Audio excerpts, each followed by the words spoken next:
je vais situer la question des ruptures majeures par rapport aux deux autres qui ont de tout temps servi de référence à l'être parlant. Ces deux autres, ce sont Dieu et l'animal.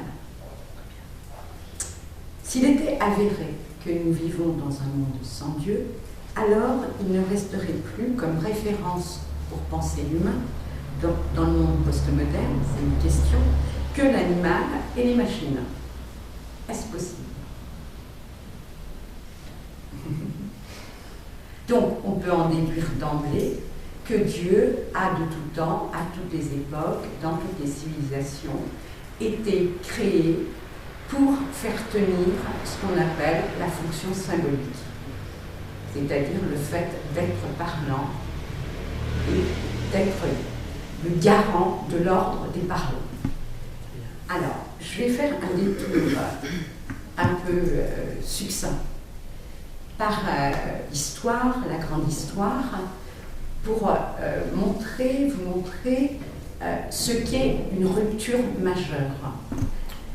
Parce que mon cheminement logique est de penser les ruptures majeures à partir d'un livre que j'ai écrit qui s'appelle « Ce que nous enseignent les ruptures majeures », pour essayer de penser les mutations de pensée, ce qu'on appelle les mutations de pensée dans l'histoire et la société, et poser cette question, est-ce que ce qu'on appelle le monde postmoderne, c'est-à-dire l'époque qui commence à la Shoah, Hiroshima d'un côté, la science moderne, quantique de l'autre, est-ce qu'il s'agit d'une mutation de pensée en cours, d'une rupture majeure, ou bien est-elle à venir? Les êtres parlants, donc, ont de tout temps inventé un mode d'organisation qui donnait du sens à leur existence et leur épargnait l'angoisse d'avoir à se confronter au réel des éléments, des forces de la nature, de la violence des groupes humains, un mode d'organisation qui soutenait l'ordre symbolique ou la fonction symbolique. Alors c'est ce mode d'organisation qui va se transformer, se changer au moment des ruptures majeures. Donc je vais vous indiquer les ruptures majeures dans l'histoire avérées, je veux dire, c'est pas moi qui les ai trouvées. Il y en a 3 qui définissent par le fait que le voile imaginaire et symbolique, les représentations, le monde magico-mythique par exemple, les représentations de Dieu, la religion, etc., du monothéisme, le voile imaginaire et symbolique, donc qui recouvre le réel pur, on va dire le réel pour tout de suite, on va dire la force des éléments, la nature au sens brut, se lève, donc le voile imaginaire et symbolique qui recouvre le réel chute, se lève, et une autre interprétation du réel est littéralement inventée, influençant tous les champs de savoir existants. C'est ça une rupture majeure, c'est-à-dire que ce n'est pas un champ de savoir seulement qui est contaminé par la mutation de pensée, mais tous les champs de savoir qui existent. J'ai montré donc dans mon livre, je ne vais pas le développer là tout de suite, c'est pas mon propos, que ce moment crucial, je l'indique seulement, procède d'un meurtre du père tel que Freud le développe dans Totem et Tabou, Moïse et le monothéisme. C'est-à-dire que le meurtre du père, ou le fantasme de son meurtre pour chaque sujet dans une cure, va stabiliser la fonction symbolique. Alors, je vais vous indiquer à chaque rupture majeure comment on peut lire ce meurtre du père. Pour commencer, alors, donc je commence très tôt, moins 1200 avant Jésus-Christ, à la sortie de ce qu'on appelle les siècles obscurs mycéniens. Les siècles obscurs, c'est-à-dire qu'il y a du flou, très certainement, malgré les recherches et les trouvailles archéologiques qui ont pu être faites, certainement, c'est un moment, enfin j'imagine, hein, c'est une hypothèse, c'est un moment de instabilité de la fonction symbolique. Hein, c'est-à-dire on perd l'écriture, il n'y a plus de traces, presque plus de traces, etc. Et à la sortie de ces siècles obscurs, comme on dirait à la sortie du Moyen-Âge, à la sortie de ces siècles obscurs, qu'est-ce qui arrive? Qu'est-ce qu'on voit? La disparition du roi divin. La disparition du roi divin peut valoir comme un meurtre du père. C'est-à-dire que dans toutes les civilisations, les régions avoisinantes, le pourtour de la Méditerranée ou moins, ça fonctionnait sur une civilisation palatiale, c'est-à-dire un palais qui organisé militairement et avec une écriture sacrée, avec très religieux et un roi mi-humain, mi-divin. Alors qu'en Mésopotamie, en Égypte, la Phénicie, dans toutes les régions avoisinantes, cette civilisation palatiale continue à fonctionner. En Grèce, et c'est le seul pays, en Grèce, c'est la disparition du roi divin, moins 800 au début de ce qu'on appelle encore aujourd'hui le miracle grec. Formule qui indique bien qu'on sort de la pensée unique d'un monde magico-mythique. C'est le moment où les physiciens ioniens ont pensé le cosmos sans limite. Alors ça, c'est un grand événement, de penser le cosmos sans limite. Ça veut dire que pour arriver à ce point de pensée, c'est ce qu'on appelle une mutation de pensée, puisque tout à coup, des chercheurs, enfin des penseurs, vont dévoiler l'imaginaire et le symbolique pour oser regarder le réel sans en mourir. Et alors, qu'est-ce qu'ils font? Ils parlent de l'eau, l'air, le feu, les principes premiers, la pluie qui humidifie le sol, le feu qui sèche les vêtements, et donc ça perd bien sûr son caractère sacré. Aucune nécessité de faire intervenir les dieux et les mythes pour expliquer les phénomènes. Ce qui n'empêche que pour aller assez vite quand même, cette société continue à fonctionner avec le polythéisme, c'est-à-dire avec le Dieu dans la nature. Alors, on peut dire que ce moment-là, la variable de la fonction symbolique, si je dis la fonction symbolique, c'est ce qui fait tenir le sujet et le lien social, c'est-à-dire le rapport au semblable. Elle était jusqu'alors roi divin, polythéisme. À partir du moment, à la sortie des siècles obscurs, moins 8e siècle, elle devient logos, la raison, polythéisme. Avec le monothéisme, je saute là, avec le monothéisme qui constitue la seconde rupture majeure dans notre ère culturelle, la variable s'écrira X égale Dieu, hors du monde, désacralisation de la nature. Avec la naissance de la science classique, X s'écrira science. Pour la psychanalyse, X se nomme nom du père. Alors, autre point important, à chaque rupture majeure répond un savoir inédit, une place réservée, un lieu externe pour rendre compte d'une interprétation du réel du sujet, c'est-à-dire la mort, la différence sexuelle, le sens de l'existence, l'origine, la violence des pulsions. Ce lieu sera le moteur de l'humanisation. Lorsque les physiciens ioniens expliquent par des causes naturelles les mouvements de la nature ou du cosmos, un savoir nouveau, appelé philosophie, prend en charge ce qu'est que les mythes interprétés à leur façon.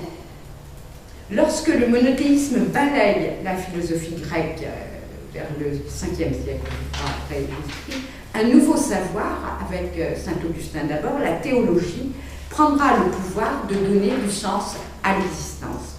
Lorsque la science classique, pour se constituer, éliminera le sujet et l'autre, la psychanalyse sera le champ de savoir qui en répondra du réel du sujet. Alors, maintenant, je vais revenir rapidement sur la pensée du philosophe grec qui a le plus influencé le monde occidental, le christianisme, pour montrer à chaque rupture majeure comment on se représente l'être parlant par rapport à ce que je disais au départ, par rapport à Dieu et par rapport à l'animal. Alors, c'est donc Aristote qu'on appelle, que Thomas d'Aquin, au XIIIe, appelle, même avant, on appelle le philosophe, c'est-à-dire comme s'il était le seul, c'est-à-dire que sa pensée philosophique et sa cosmologie a été réinterprétée par le christianisme, mais quasiment reprise à la lettre. Alors, la pensée philosophique, qu'est-ce qu'il dit de l'homme? L'homme, vous connaissez sans doute cette formulation, c'est un animal politique. Alors, s'il dit que l'homme, c'est un animal politique, ça veut dire d'une part que la politique, à la politique de la cité, du gouvernement, de meilleur gouvernement possible, etc., va faire lien social, dans le sens où ce sera le rapport de l'humain, de l'homme, du citoyen, si vous voulez, avec ses semblables. Ça, c'est une particularité, une spécificité de l'humain par rapport à l'animal. Mais qu'est-ce que l'homme? C'est un animal, zoï, un vivant. Le genre zoï inclut les dieux, les hommes et les bêtes qui cohabitent dans un cosmos hiérarchiquement ordonné. C'est-à-dire en haut le ciel, c'est ce qu'on a repris, le ciel est bien l'harmonie, etc. Et en bas, la terre et la possibilité de rejoindre l'harmonie par la contemplation, éventuellement. Les dieux. Alors, donc, l'homme est au centre de ce cosmos et entre Dieu et l'animal. Il est le plus divin des animaux terrestres, pour Aristote. Les dieux sont des vivants immortel, c'est-à-dire on peut dire Dieu est un animal éternel et parfait, les hommes et les bêtes sont des vivants mortels. Ce qui différencie donc l'homme de l'animal sera le logos, c'est-à-dire que l'être parlant, l'être humain, est un être doué de logos, c'est-à-dire de langage, de raison. C'est la raison philosophique qui n'est pas la raison scientifique qu'on verra chez Descartes. C'est une raison qui interroge, qui questionne le bien, le mal, les vertus, etc.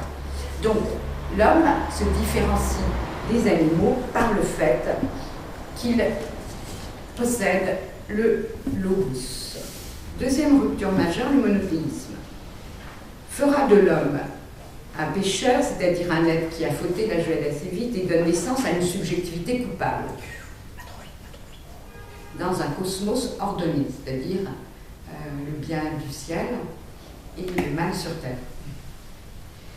C'est un homme déchu qui devra payer sur terre, puisqu'il a fauté, etc.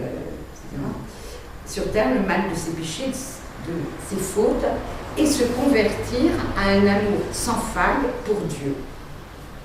L'idéal, c'est-à-dire la vie sans castration, le paradis, la vie sans division, sera le but à atteindre au futur. Mais également, le christianisme place l'homme au-dessus des autres êtres vivants, l'animal n'ayant été créé que pour servir l'homme.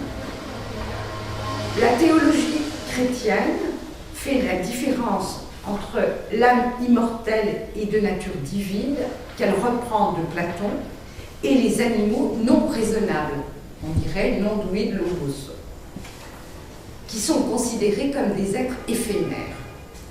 Donc, cette théologie repose sur ce présupposé: les humains représentent le sommet de toutes les possibilités du développement de l'évolution, parce que le Christ est apparu seulement dans la figure de cette espèce humaine.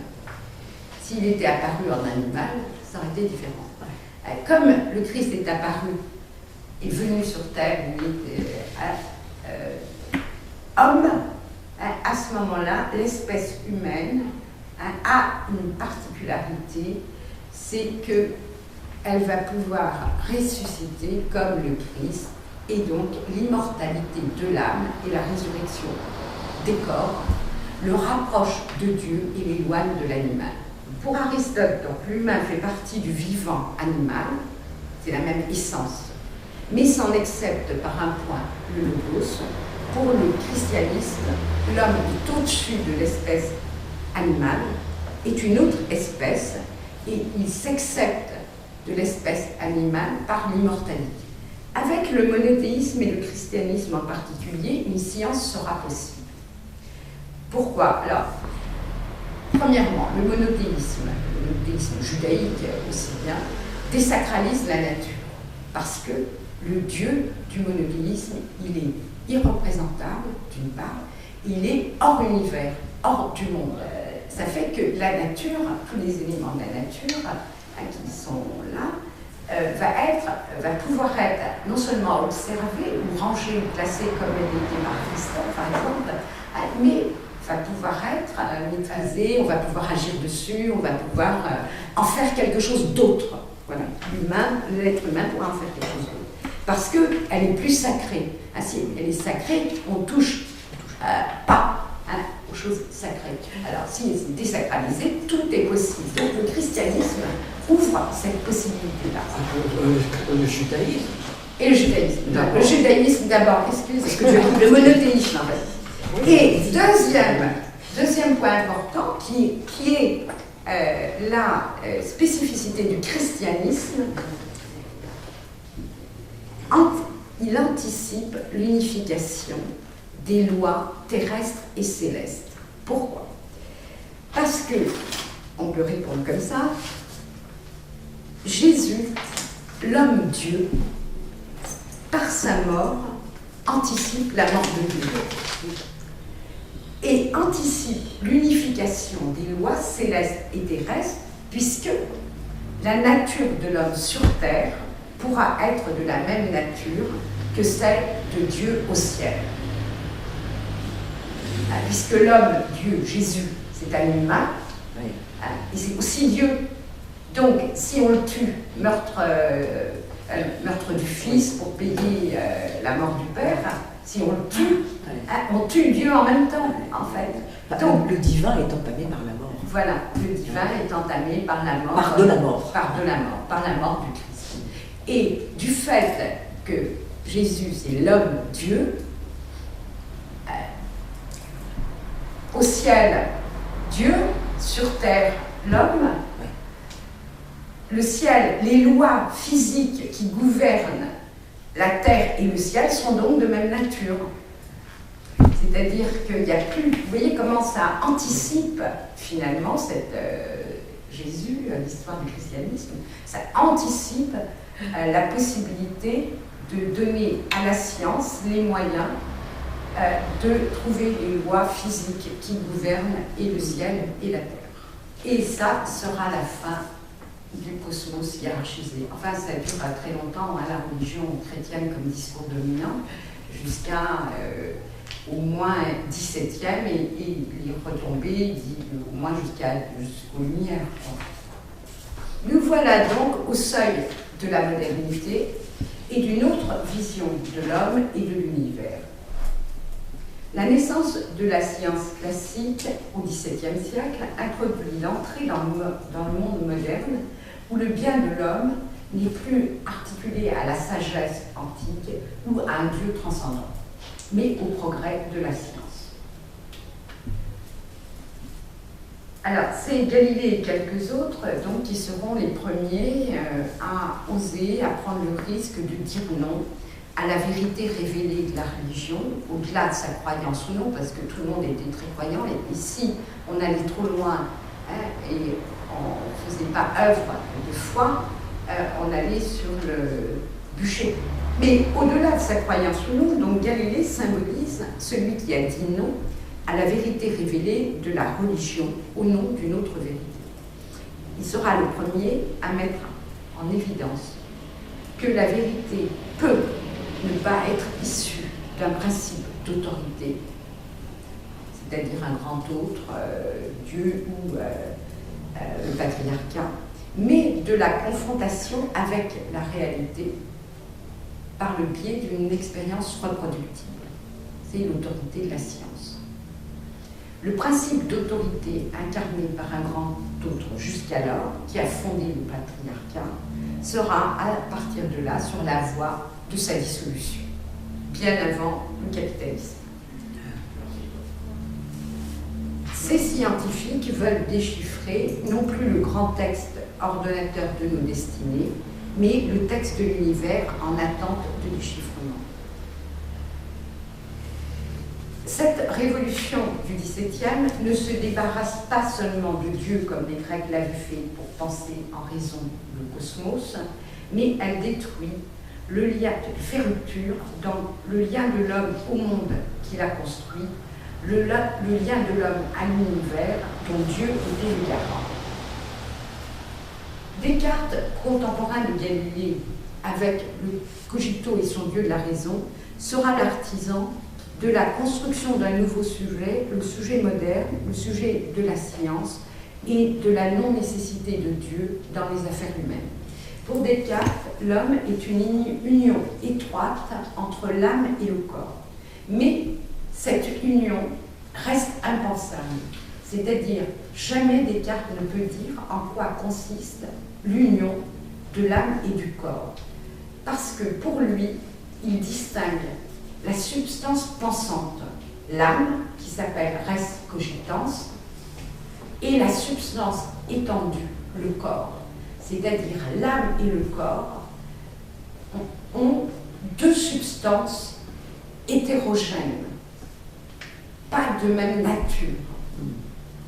Et donc, on voit, si vous vous représentez en image cette histoire, on voit que l'âme, la pensée, on va voir pour Descartes, va être ce qui, du sujet, peut connaître, avoir connaissance scientifique du corps, des corps naturels, des corps de l'univers.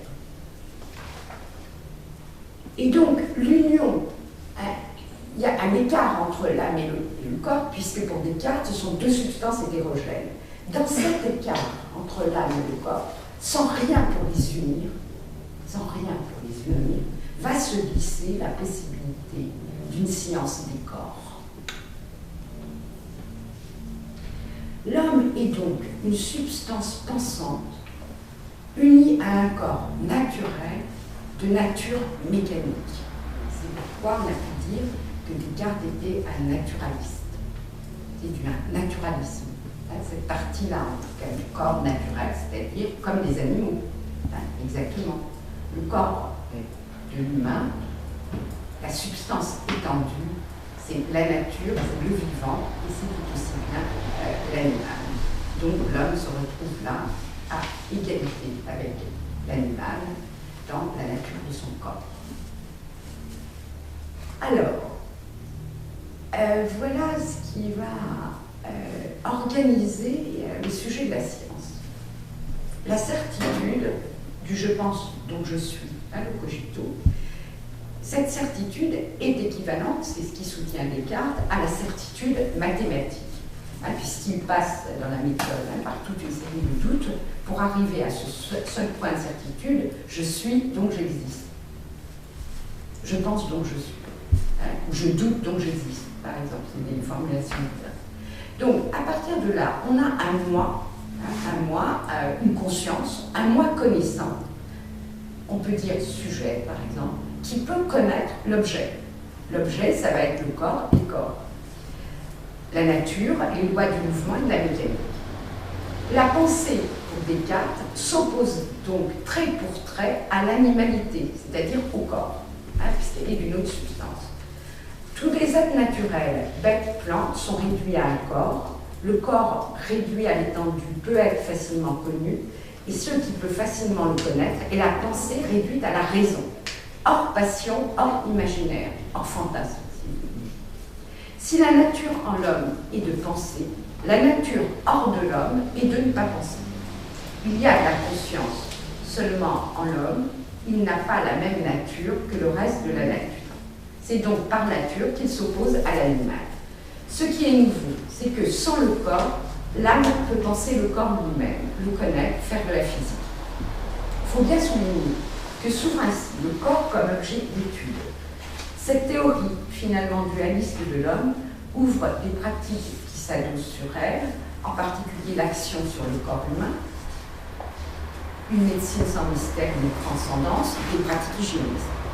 Et autre chose aussi, si on exporte hors de l'homme cette dualité, pensée-corps, on pourrait faire l'hypothèse que d'un côté, on a les sujets de la raison,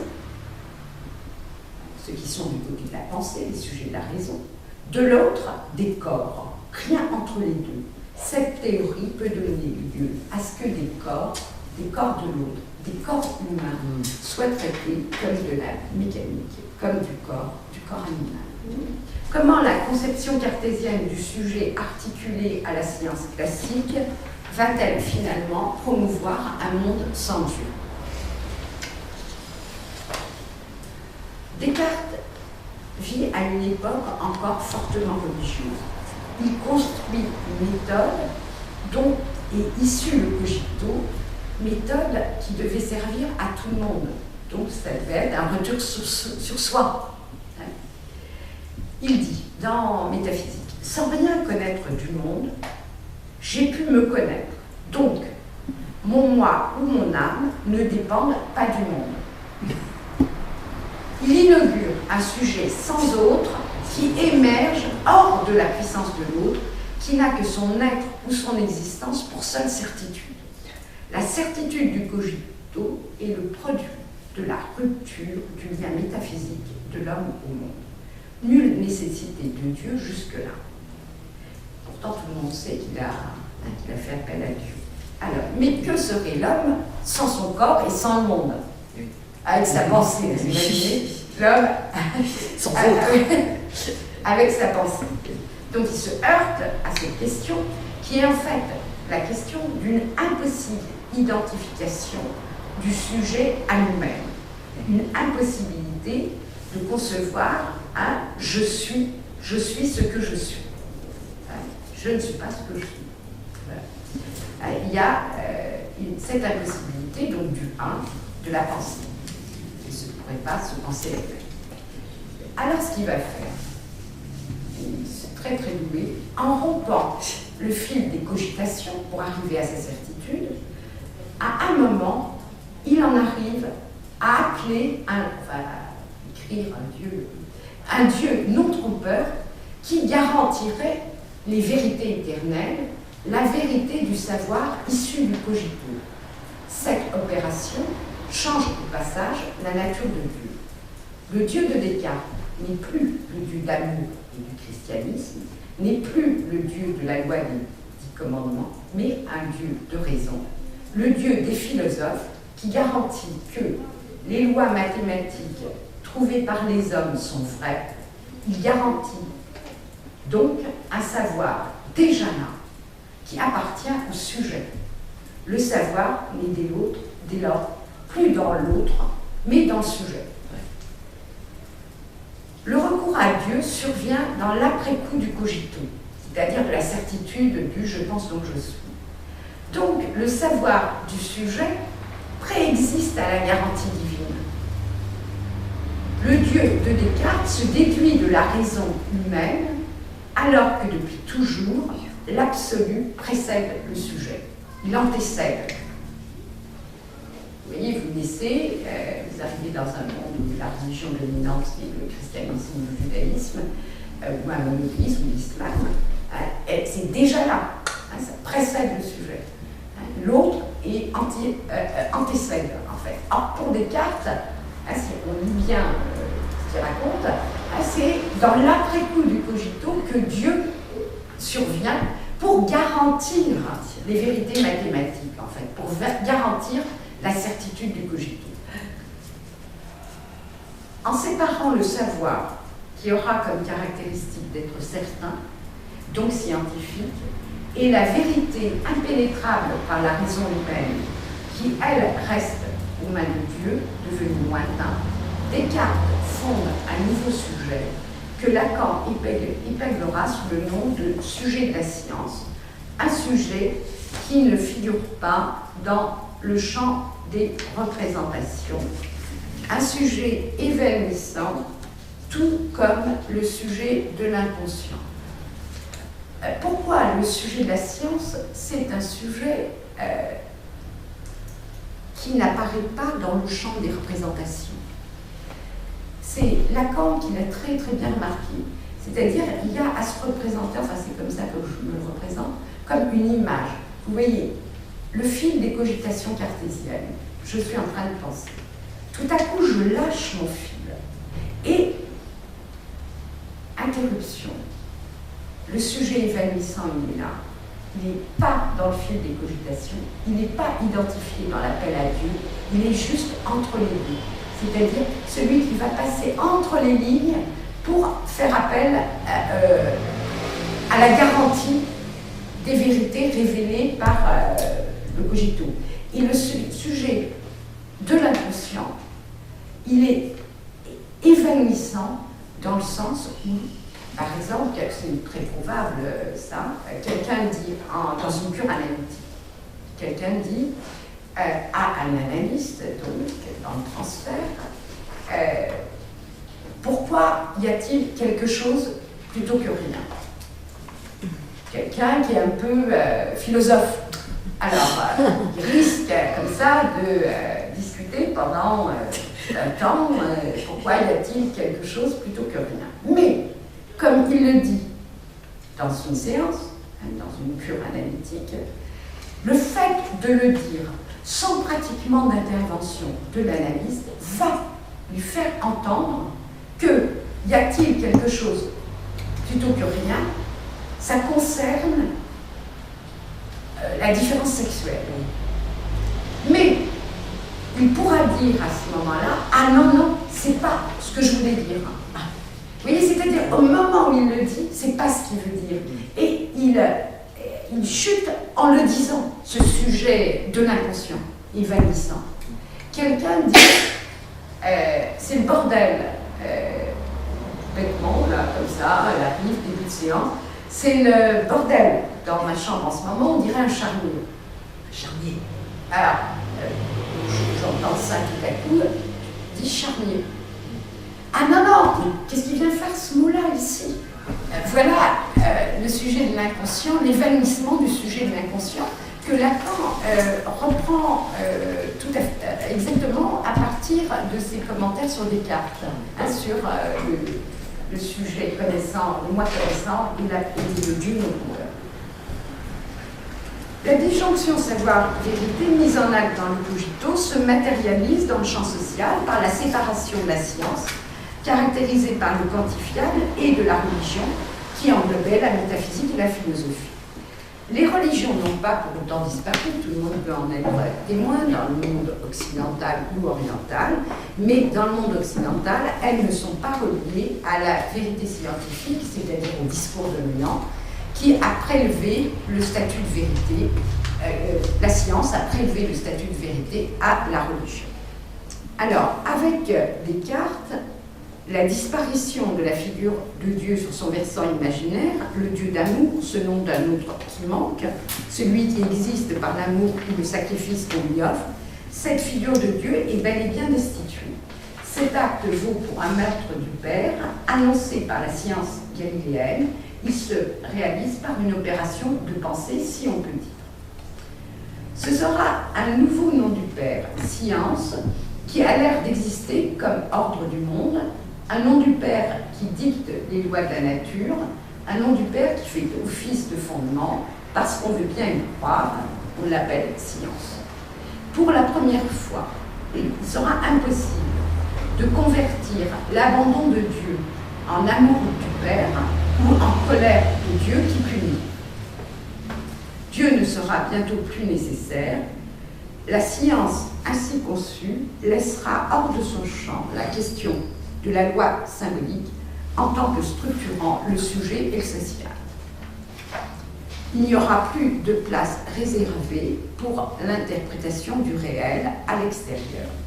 Pour expliquer comment l'univers a été créé, la science n'a aucune nécessité de faire intervenir un Dieu créateur. Pour elle, il a été créé sans le Père. Les lois de sa création et de son fonctionnement, découvertes par l'homme, viennent à la place de Dieu.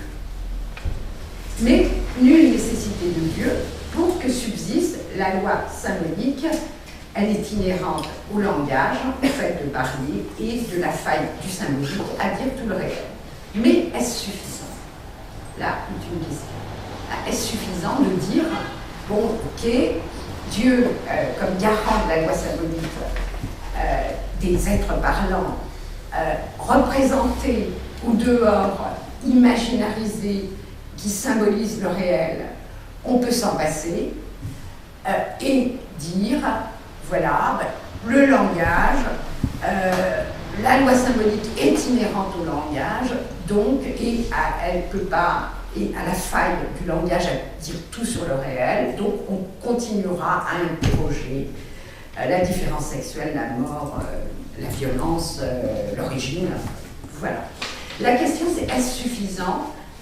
Moi je ne le crois pas, que ce soit suffisant de dire ça.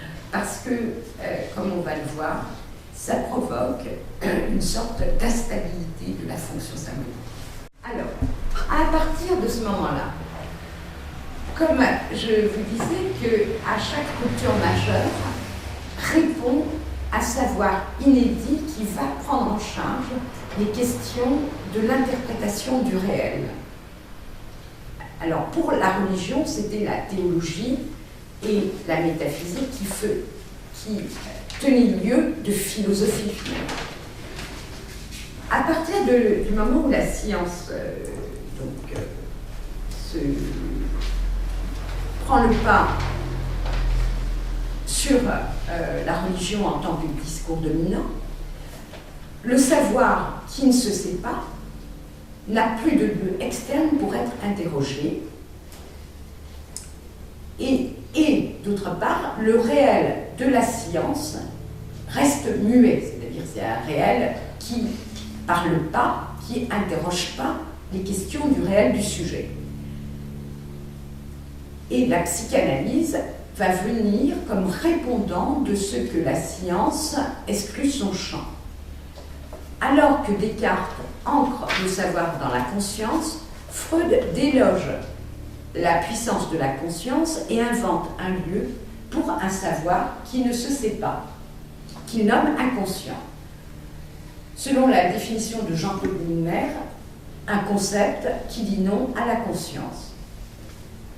On remarque que la psychanalyse vient à la même place que celle des savoirs qui ont interprété le réel du sujet. La philosophie grecque en l'interrogeant, la théologie en lui donnant du sens, la psychanalyse en laissant le réel interroger les impasses de la jouissance. Ce que la science exclut son savoir pour se constituer reviendra à l'inconscient. Lacan critique tous les noms divins produits par la philosophie, le bien, l'être, la raison, l'un, le parfait, et interroge l'impossible jouissance pleine, l'impossible harmonie, l'impossible rencontre qui ferait un. Il ne retient que le nom de l'autre que la tradition lègue sous le nom de Dieu. Cet autre va prendre des formes différentes. Il pourra être l'autre maternel, l'autre trésor des signifiants, l'autre garant de la loi symbolique. Ce qui veut dire qu'un Dieu est produit par la structure psychique de l'être parlant, en tant que garant de ce qu'il y a du langage. Je crois qu'on peut, c'est une façon de dire, peut-être il y en a d'autres, qu'on peut dire, c'est pour cette raison que Lacan a pu dire Dieu est inconscient. Dieu est inconscient, là ça veut dire, je pense, il est hors langage, c'est-à-dire il est lieu du réel, de telle façon que le langage et la loi symbolique tiennent la route, c'est-à-dire que pour tout le monde, le Dieu est produit par la structure. La Shoah, Hiroshima, la science moderne. Un tournant dont on ne sait pas encore s'il constitue une rupture majeure ou s'il se situe dans la suite dans la science classique va faire basculer le monde dans un autre univers. La Shoah et Hiroshima d'une part, la science quantique, les objets du technico-scientifique, les neurosciences d'autre part. On peut considérer la Shoah comme un traitement des corps, des sujets, réduits à leur animalité et comme la conséquence ultime de la vision cartésienne du corps mécanique. Et ce n'est pas fini. Quand la référence à Dieu s'efface, la référence à l'animal fait des progrès. L'être parlant sera défini par référence à l'animal et à la machine. Le programme génétique commanderait l'organisation du vivant.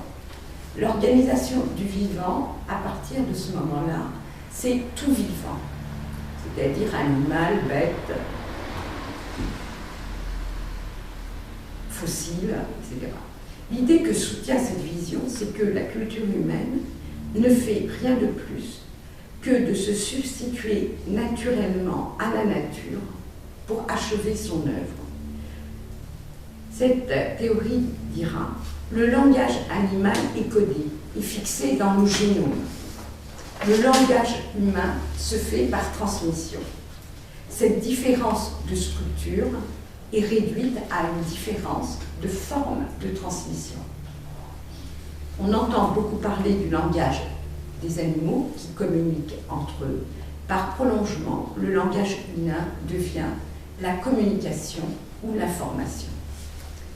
À la place du déterminisme de l'histoire familiale sur lequel un sujet, pour se constituer, peut agir, le déterminisme des gènes, de l'hérédité du cerveau et de la nature le rend impuissant et innocent. Seul le messianisme scientifique peut se prévaloir d'en changer les formes. Avec les neurosciences, il s'agit d'étudier l'espèce humaine par ce qui en elle est naturel, sans être proprement humain.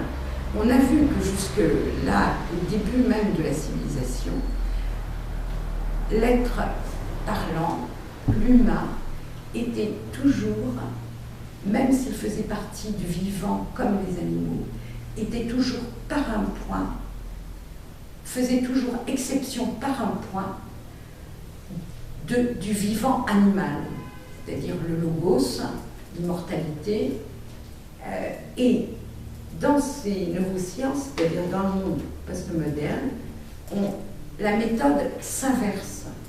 C'est-à-dire qu'on va travailler sur l'humain comme on travaille sur l'animal. Pour faire ça, on est obligé de mettre de côté la spécificité humaine, le fait d'être parlant. Et donc, il s'agit de comprendre et expliquer comment des processus physiques peuvent donner lieu à des phénomènes mentaux et donc de réconcilier réellement le sujet avec lui-même, esprit, corps, cerveau. Puisque la pensée, l'âme n'est pas prise en compte, la parole encore moins, donc on va parler du cerveau. Les comportements sont perçus sur le mode animal. Il ressort qu'une psyché biologique est le propre du vivant. Les neurosciences pensent l'homme et son cerveau comme un corps. C'est-à-dire, vous vous souvenez qu'avec Descartes, il y a une division, une séparation entre la pensée, l'âme et la pensée, et l'étendue, le corps, l'étendue. À partir de la postmodernité, cette séparation n'existe plus, ça va plus loin, tout est considéré, le cerveau est considéré comme du corps. C'est pour cette raison on pourra l'étudier par l'imagerie, par toutes les technologies modernes, et en déduire des comportements adaptés. Donc, ce qui est important dans cette orientation-là, c'est que pour la première fois, on peut dire, la science, les sciences pensent l'homme en dehors de ses spécificités, donc en dehors des lois de la parole. pour l'étudier comme un animal, comme les autres. La science unificatrice, c'est la biologie.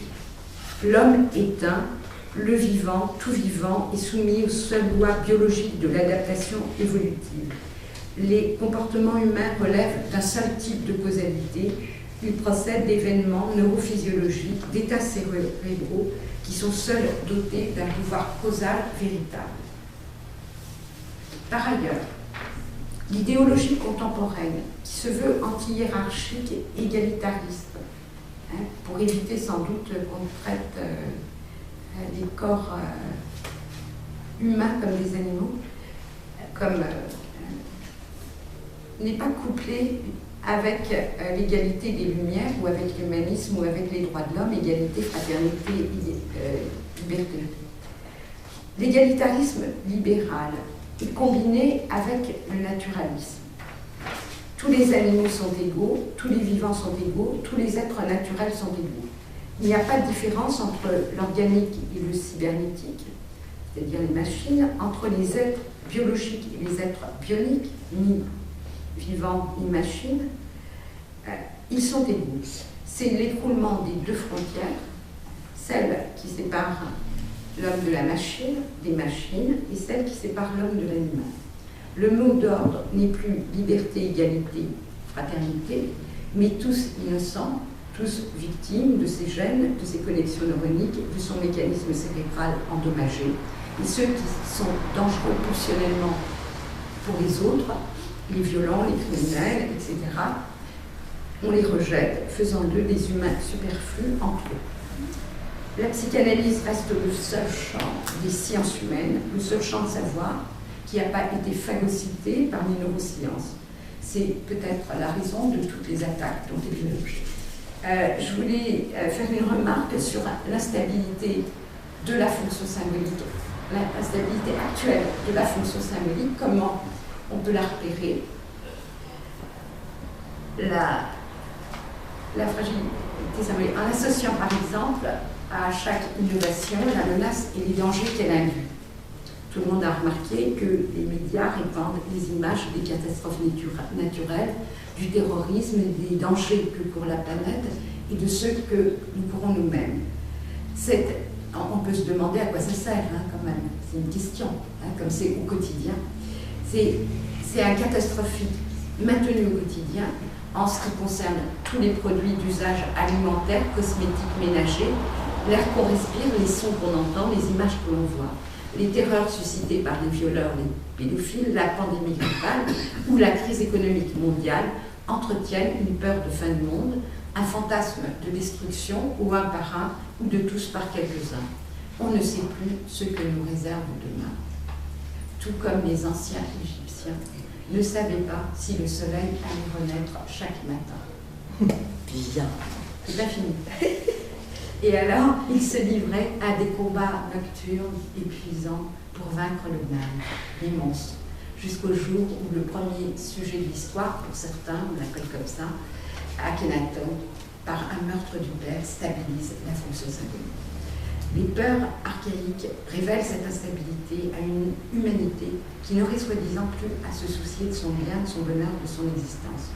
Ce catastrophisme fonctionne, à mon avis, comme le dieu de la colère. Il faut en forêt. Ce catastrophisme fonctionne comme le dieu de la colère, le dieu vengeur, le dieu obscur, et n'est pas sans susciter l'angoisse de la régression ou maternelle. Avec les neurosciences, le programme génétique, la convergence des sciences, se profile déjà un nouveau père d'une extraordinaire puissance, le créateur d'un nouvel humain, l'Homo scientificus, un humain recombiné corps et âme. Le père créateur de ce nouvel humain n'est-il pas au cœur de son meurtre annoncé? Une autre représentation du monde surviendrait, une autre représentation de l'être parlant, dans laquelle peut-être science et sujet seraient corrélés. Ou bien on peut, comme Lacan Le Sorine, on peut dire, le dit énormément de fois à partir de 74. Le triomphe de la religion qui viendra donner du sens au réel insupportable que la science nous fabrique. Donc la religion comme défense. Voilà. Bravo.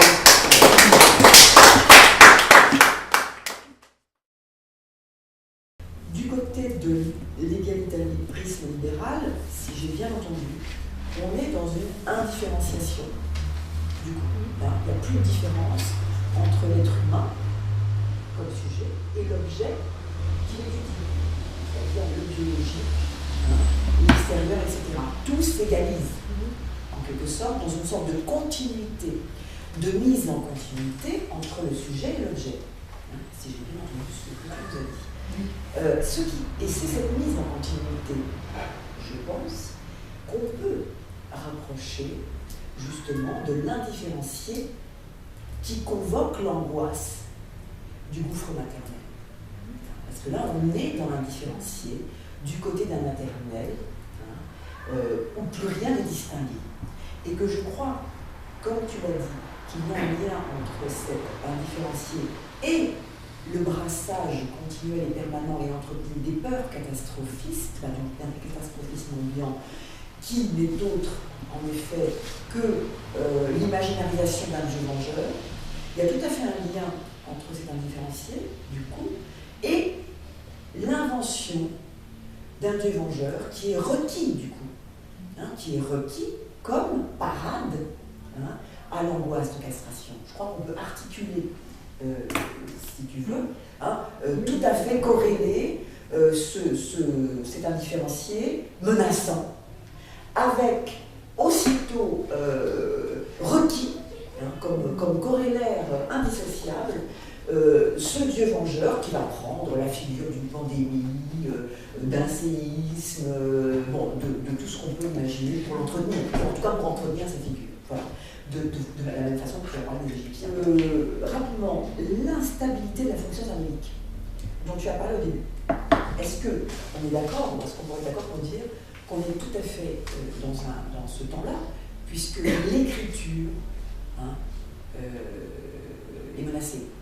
On est tout à fait dans ce temps-là, c'est-à-dire qu'on entend bien comment ça bouge au niveau de la fonction de référence, au niveau de l'écrit et de la lettre, au profit de l'image, de la prolifération des images. Alors ça bouge. Je n'en dirai pas plus, mais est-ce que ça ne serait pas un signe, justement, d'une instabilité symbolique que tu reprends à la fin de ton intervention du côté, justement, d'une attaque des lois de la parole. Voilà. Oui. C'est-à-dire que pour moi, ça me semble tout à fait lié. C'est-à-dire qu'il y a, si la référence symbolique bouge, si elle est instable, si elle est en train de bouger, comme référence elle-même, comme statut de la référence, alors forcément, ça indique peut-être qu'on est en effet dans une attaque des lois du langage. C'est-à-dire que les lois du langage sont elles-mêmes en train de reculer au profit de ce c'est-à-dire de ce biologisme idéologique dont tu fais état, dont tu parles, avec le cerveau. Alors comme corps, tu dis, je dirais plus volontiers comme matière. C'est-à-dire que tant qu'il y a du corps, pour moi, il y a une référence à l'humain. Quand on est dans la matière, comme on traite le cerveau actuellement, on s'éloigne justement d'une référence à l'humain, et du coup on objective beaucoup plus. C'est-à-dire qu'on est dans une séparation plus radicale de l'humain et de son objet. Voilà.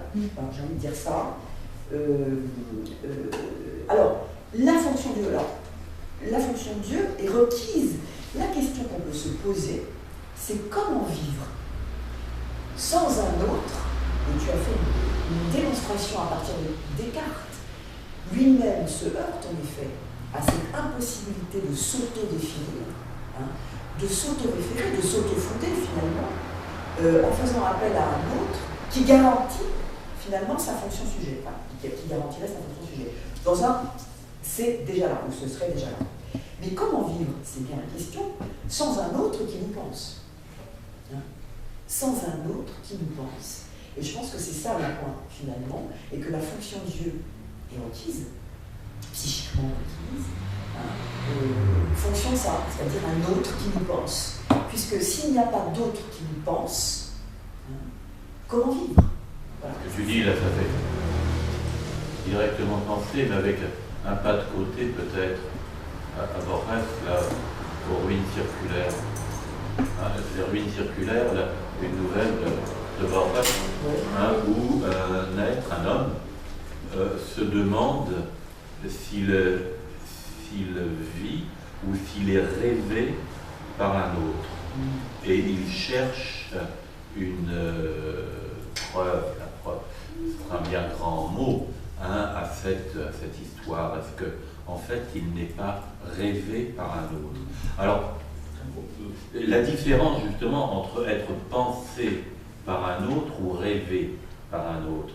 Tu as raison, d'abord il y a la question du langage, et justement, là, me revient, mais c'est les flashs, dans les Tourdis, où Lacan nous dit, dans le rêve, s'il ne pense pas, c'est pour être à l'état de peut-être, c'est-à-dire une virtualité.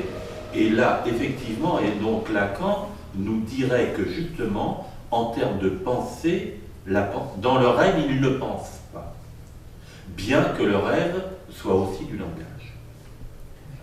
Alors, être pensé par l'autre ou penser l'autre est effectivement, je trouve, par rapport à Dieu, ça étaye un petit peu ce que je vais essayer d'articuler tout à l'heure, bien que je n'ai pas abordé cette question-là, quelque chose de tout à fait fondamental.